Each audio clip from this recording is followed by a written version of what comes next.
Assalamualaikum warahmatullahi wabarakatuh.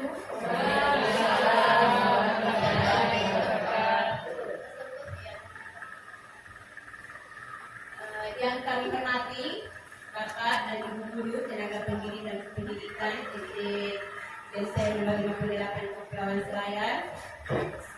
Puji syukur kita panjatkan kehadirat Allah Subhanahu wa Ta'ala, karena dengan rahmat dan taufik-Nya sehingga kita diberikan nikmat kesempatan sehingga kita bisa berkumpul di tempat ini guna melaksanakan kegiatan kami sebagai calon guru penggerak.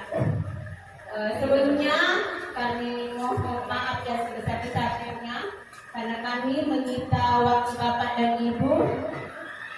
Pada kegiatan kami ini kami mendapat tugas dari kegiatan calon guru penggerak, yaitu berbagi kepada teman-teman guru pada modul 1, tepatnya pada modul 1.4.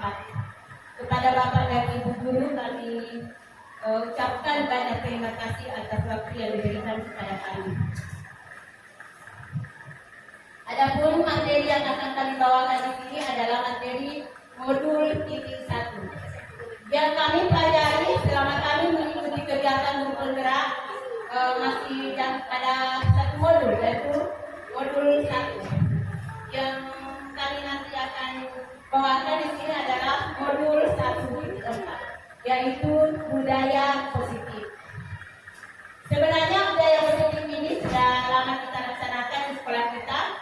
Alhamdulillah pada angkatan 3 sudah 2 orang yang lulus sebagai anggota guru penggerak, dan kami banyak meniru dari kegiatan-kegiatan mereka, banyak belajar dari mereka, sehingga kami akan angkatan 6 tidak terlalu repot dalam mengaplikasikan tugas-tugas kami di kegiatan kami sebagai calon guru penggerak angkatan 6. Terima kasih kepada guru penggerak angkatan 3. Di modul titik 1 ada 1.1, yaitu filosofi Ki Hajar Dewantara.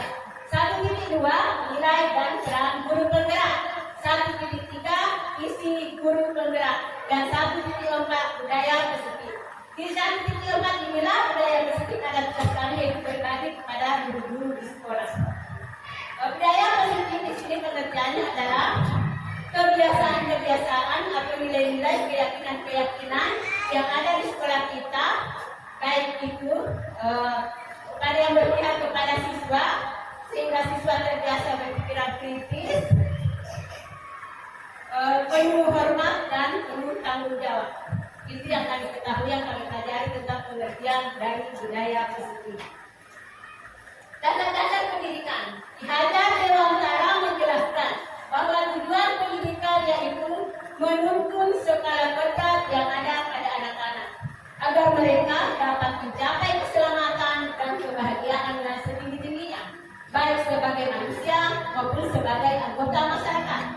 Oleh karena itu, pendidik hanya dapat menuntun tumbuh atau hidupnya kekuatan kodrat yang ada pada anak agar dapat memperbaiki lakunya, bukan dasarnya hidup dan tubuhnya kekuatan kodrat anak. Pada 1.1 kami belajar tentang salam dan bahagia.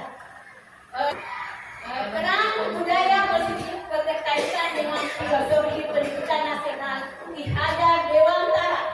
Contohnya ada yang dikenal dengan yang pertama, King Marshal Sung Teladan sebagai pendidik di depan memberikan contoh dan teladan yang baik.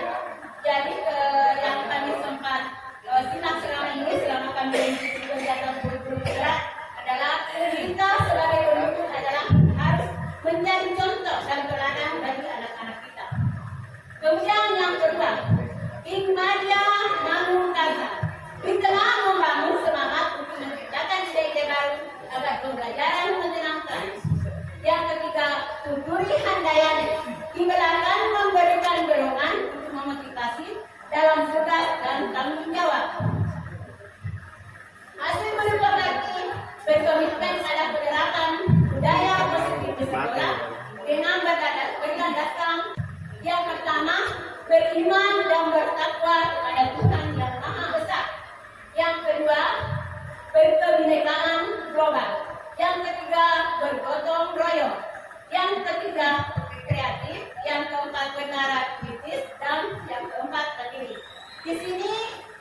rencana kegiatan sekolah tidak berjalan, dan lain sebagainya. Motivasi untuk melakukan berbahan akan berangsur menurun jika diskusi diarahkan pada permasalahan. Suasana psikologis yang terbangun tentu akan berbeda jika pertanyaan diawali dengan pertanyaan positif seperti ini. Yang pertama, hal baik-baik apa saja yang pernah dicapai murid di kelas? Yang kedua, apa hal yang menarik yang dapat dipetik pelajarannya dari setiap guru di kelas?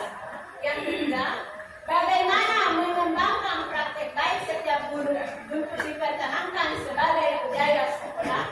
Sebagai salah satu model manajemen berbahan di sekolah yang mencoba menerapkannya melalui tahapan dalam syariah yang di dalam bahasa Indonesia disebut bagja. Dalam bahasa Jawa itu bagja adalah bahagia. Jadi dimanapun kita, keadaan apapun, kesulitan apapun, kesukaran apapun, masalah apapun, kita harus tetap bahagia. Karena ketika kebahagiaan itu ada dalam diri kita, maka segalanya akan menjadi mudah. Yang disebut dengan latihan rutin. B itu adalah buat pertanyaan. Yang kedua, ambil pelajaran. Yang ketiga, gali mimpi. Yang keempat, jabaran rencana. Yang keempat adalah atur eksekusi. Itu adalah kepanjangan dari bagja. B dalam bahasa Jawa itu bagja itu adalah bahagia. Dan kita harus selalu bahagia apapun yang rintangan apapun halangan itu, kita harus selalu berbahagia. Pekerjaan seberat apapun kalau kita bahagia mengerjakannya, maka pekerjaan itu akan menjadi mudah dan mudah selesai. Dan ada pernah pertanyaan, bagaimana Anda bermimpi hingga Anda memulai mewujudkan dari kegiatan pribadi yang Anda miliki? Apakah pernah Anda bermimpi tinggi dan memulai mewujudkannya dari kekuatan pribadi yang Anda miliki? Saya harap saya memulai dari 1.3 karena materi 1.3 berkaitan erat dengan 1.4. Jadi materi yang harus saya bawakan di sini dulu adalah mulai dari 1.3. Sedangkan waktu yang diberikan kepada kami adalah 60 menit. Sedangkan 60 menit itu, kalau saya tidak mengambil materi dari 1.3, mungkin saya akan kewalahan. Dan di 1.3 itu juga, saya karena banyak sekali kaitannya dengan modul 1.4. Jadi, saya beranggapan bahwa ketika saya mengambil materi dari 1.3, maka materinya karena kan berkaitan erat antara 1.1, 1.2, 1.3 dan 1.4. Jadi keterkaitan itulah sehingga saya mengambil materi. Ada juga saya ambil materi 1.1, 1.2, 1.3, dan ini yang saya buat itu ada 40 slide, banyak sekali.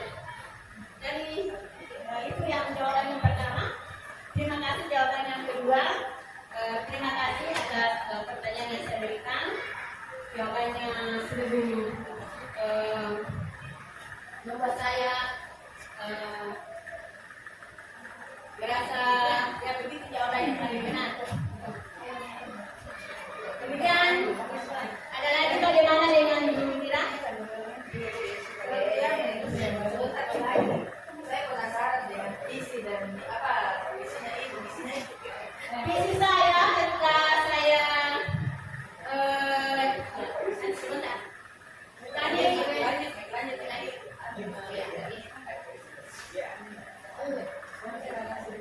Ada di sini peran budaya positif terkait dengan misi guru.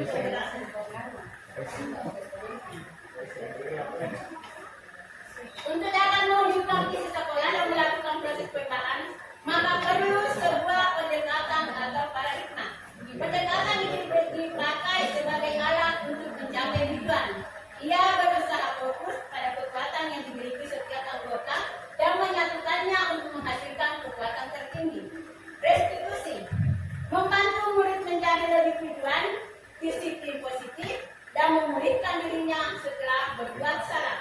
Penekanannya bukanlah pada bagian berperilaku untuk menyenangkan orang lain atau menghindari ketidaknyamanan, namun tujuannya adalah menjadi orang yang menghargai nilai-nilai kebajikan mereka percaya. Di sini restitusi ini yang saya pelajari yang paling berkesan bagi saya. Kira selama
positif efektif dan bermanfaat. Penguatan positif atau dudukan adalah bentuk-bentuk kontrol.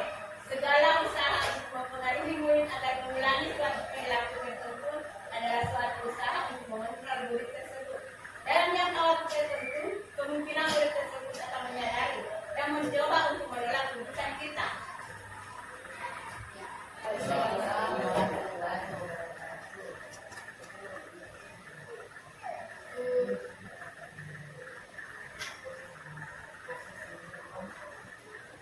Ya, dari 5 posisi kontrol guru yang dipaparkan tadi, mungkin bisa diberikan lagi satu contoh, misalnya di dalam kelas,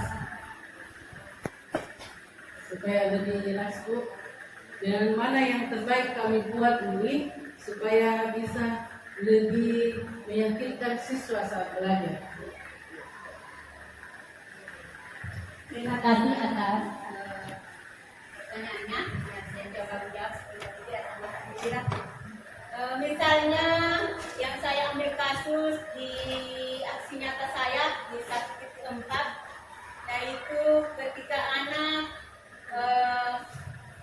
yang satu sementara belajar, dia ada alta mengambil bukunya Alea.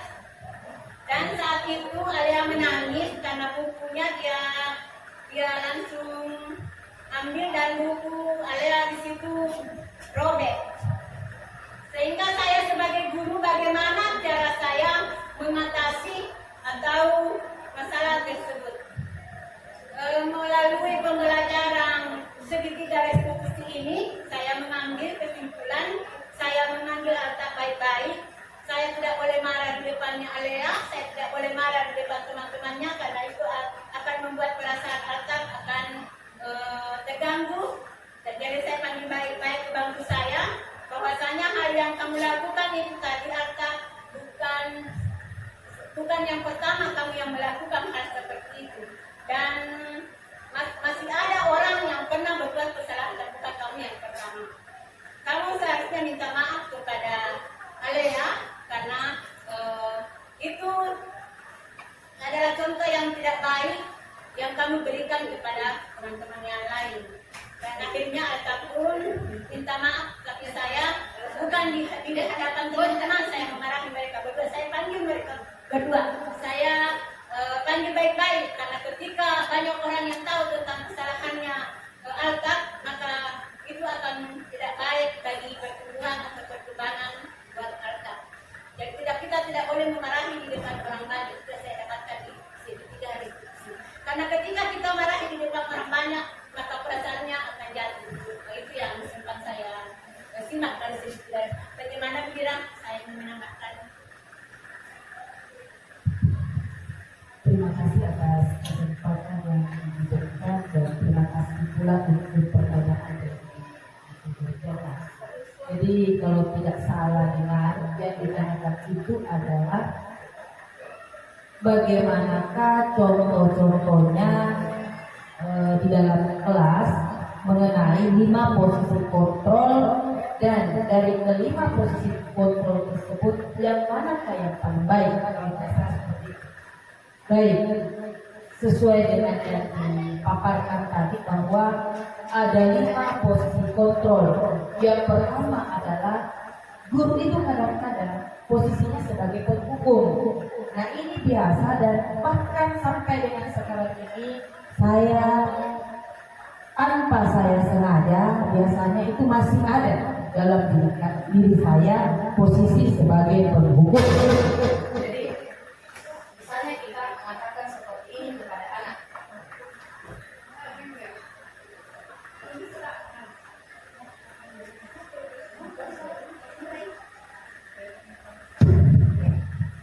Misalnya kita mengatakan seperti ini kepada anak. Kau itu sampai mengganggu orang muncul. Sorry, hukum aku. Itu adalah salah satu contoh yang saya biasa. Saya biasa seperti itu. Tapi kalau untuk sekarang ini sudah mulai berkurang. Kemudian yang kedua, Terkadang juga biasa kita berada di posisi sebagai pembuat orang merasa bersalah. Seperti itu biasanya kita lontarkan kepada anak kita. Dari dulu orang tuamu seperti itu, bodohnya. Kamu juga sekarang masih seperti orang tua kamu.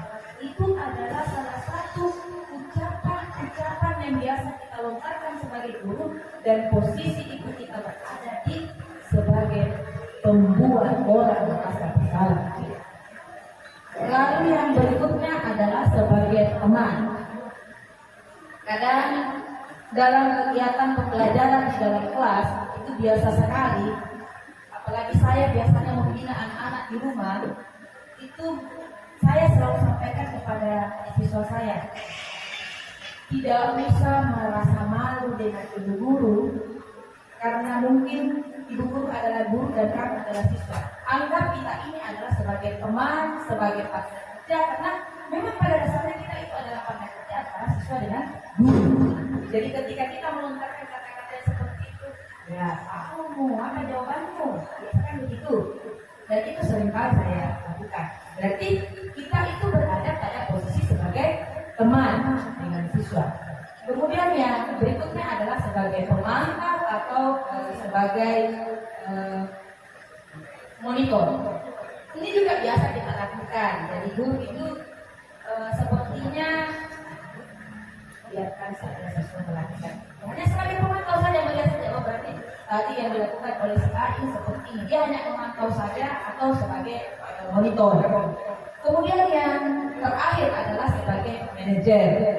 Sebagai manajer, ketika ada siswa yang melakukan kesalahan di dalam kelas, itu tidak serta-merta kita hakimi siswa itu, tetapi hanya dengan memberikan saja pertanyaan-pertanyaan, tetapi tidak membuat anak itu dijejal dengan rasa bersalah. Jadi itu dijejal dengan rasa bersalah. Jadi tidak menyudutkan anak.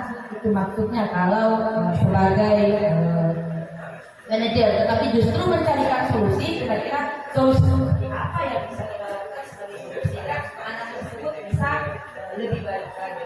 Saya kira itu, dan dari kelima posisi tersebut yang bagus dan yang paling bagus itu adalah sebagai manajer. Sebagai teman boleh, sebagai teman boleh, tapi yang paling bagus di situ adalah sebagai posisi manajer. Ya, Assalamualaikum warahmatullahi wabarakatuh.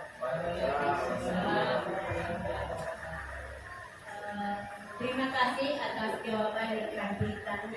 Kami merasa sangat beruntung ada anggota guru penggerak angkatan ketiga yang bisa kami menjawab pertanyaan-pertanyaan dari teman-teman yang kami belum bisa jawab.